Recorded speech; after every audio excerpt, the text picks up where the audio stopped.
Okay, let's dive into one of the most wonderfully strange rabbit holes on the entire internet. We're about to explore a world that's built on a foundation of epic sagas, deadly combat, and, get this, software testing manuals.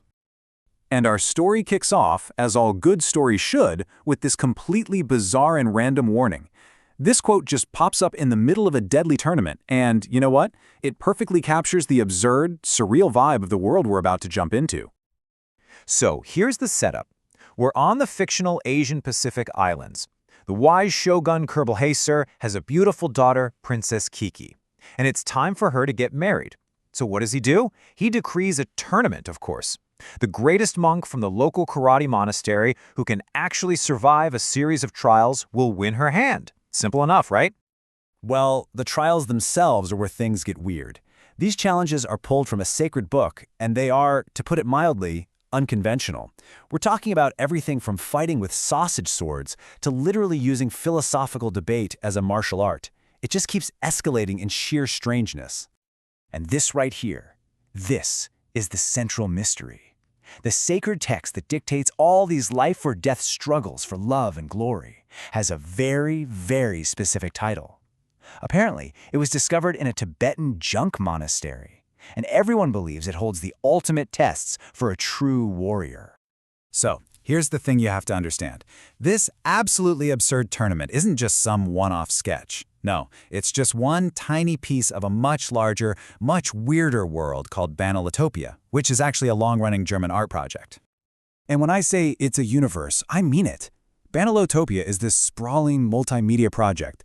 As you can see, it's got everything: episodic videos, experimental short films, full soundtracks on SoundCloud, and even these bizarre little games like Chicken Cap.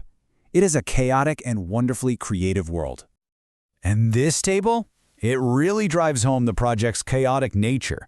I mean, trying to piece together a coherent timeline is almost impossible. Release dates are all over the place, and the official website just lists stuff without any real context. It makes the whole thing feel like some strange artifact you've just stumbled upon. All right, let's get back to the artifact at the heart of all this wonderful chaos. This book, Writing API Tests with Karate, is presented as the ultimate warrior's guide.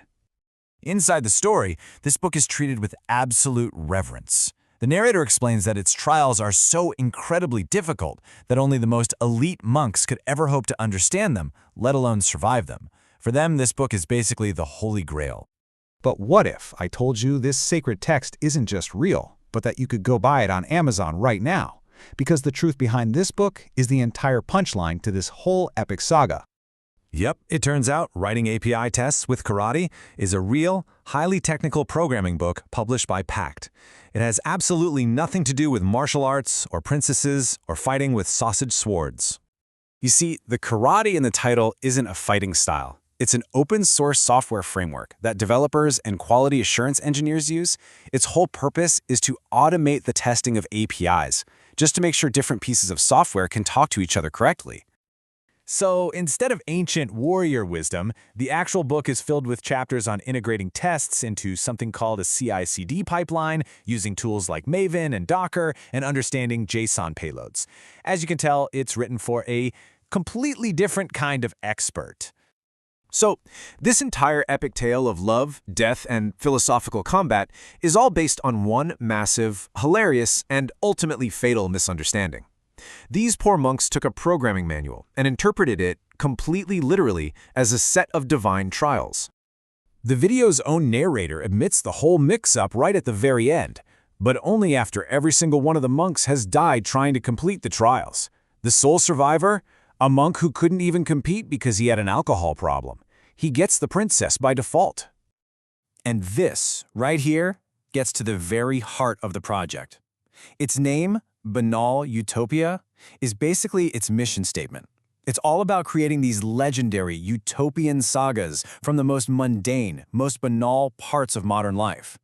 They literally found an instruction manual for software testers and turned it into a heroic quest. It really makes you wonder, doesn't it?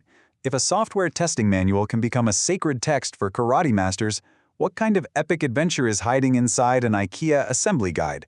Or maybe even your car's owner's manual?